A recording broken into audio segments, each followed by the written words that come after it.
Good morning to everyone. In this video, we are going to see what are carbon nanotubes, the applications and limitations of the carbon nanotubes, and how the carbon nanotubes can be made. What are carbon nanotubes? Carbon nanotubes are allotropes of carbon.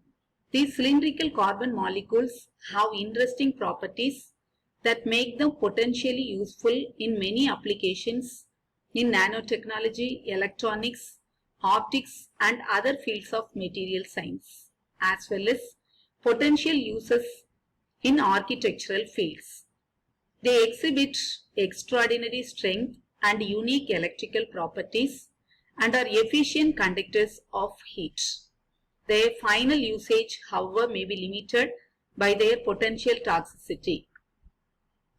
How CNTs are made? So there are many methods available to prepare carbon nanotubes. So among that, arc discharge and laser ablation can be concentrated in this video. So when we look at arc discharge, CNTs can be found in the carbon suit of graphite electrodes during an arc discharge involving high current. This process yields CNTs with lengths up to 50 microns. So with the help of laser ablation method, a pulsed laser vaporizes a graphite target in a high temperature reactor while an inert gas is inserted into the reactor. Nanotubes develop on the cooler surfaces of the reactor as the vaporized carbon condenses. There are other important methods: chemical vapor decomposition, so with the help of natural, incidental and controlled flame environments. So this is the basic picture of the carbon nanotubes. So in a different way, so the first one, it shows with the value of M and N is 0 and 10, that shows it belongs to zigzag nanotube. And another one shows with the value of 7 and 10 for M and N, it belongs to chiral nanotube. That another one, so almost the value of M and N values are same, that is very similar, 10 as 10. So that tube can be called as what? Armchair nanotube. So based on the value of the rotation with a particular axis, the M and N values can be described. The properties of nanotubes. So this is comparatively with other, this is very high strength. It has very high electrical and thermal properties, but it has very minimum defects only. So it can be called as one-dimensional transport. Why it can be one-dimensional transport, later in this video we will explain. And the toxicity behavior of this carbon nanotubes, that is one of the limitation. So for that reason, in most of the application, this can be avoided. So strength properties, when we look at the strength properties, so it has very high strength, the strongest tensile strength of any material known.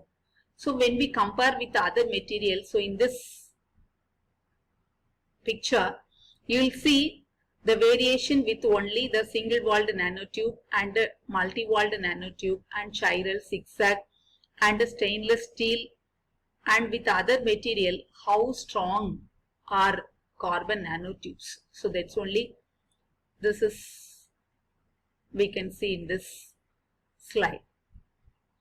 When we look at electrical properties, if the nanotube structure is armchair, then the electrical properties are metallic. If the nanotube structure is chiral, then the electrical properties can be either semiconducting with a very small band gap, otherwise the nanotube is a moderate semiconductor.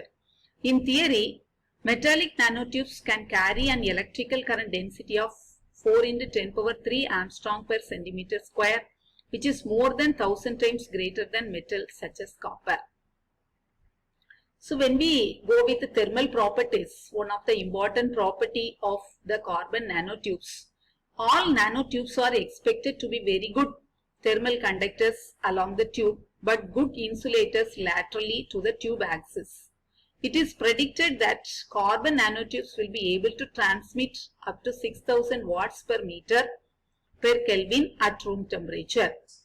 When we compare this to copper, a metal well known for its good thermal conductivity, which transmits 385 watts per meter per Kelvin, the temperature stability of carbon nanotubes is estimated to be up to 2800 degrees C in vacuum and about 750 degrees C in air.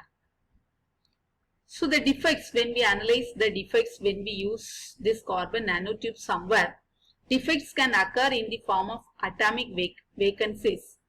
High levels of such defects can lower the tensile strength by up to 85%. So that's only we need to concentrate on this defects matter. Because of the very small structure of CNTs, the tensile strength of the tube is dependent on its weak segment in a similar manner to a chain, where the strength of the weakest link becomes the maximum strength of the chain. So why it can be called as one-dimensional transport?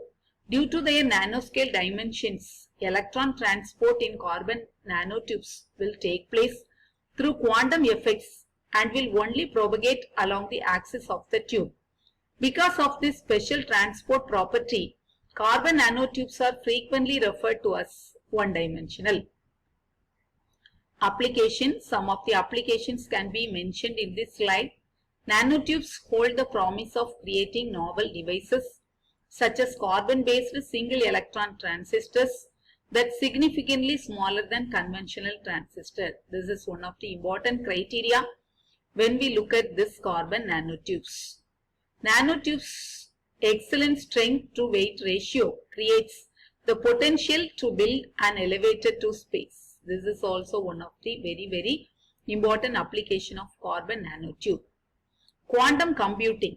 Nanotubes and other fluorines can be filled with molecules that have either an electronic or structural property which can be used to represent the quantum bit, that is qubit of information, and which can be associated with other adjacent qubits. That is called quantum computing. Health hazards. This is one of the major thing we need to consider. So because when we look at the health hazards, how far this CNTs can be used for our application, that has to be analyzed.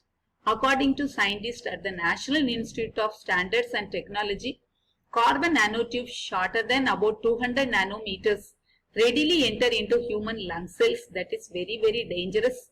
That is similar to the way asbestos does and may pose an increased risk to health. Carbon nanotubes, along with the majority of nanotechnology, are an unexplored matter and many of the possible health hazards are still unknown. So these are all some references you can look at. Thank you.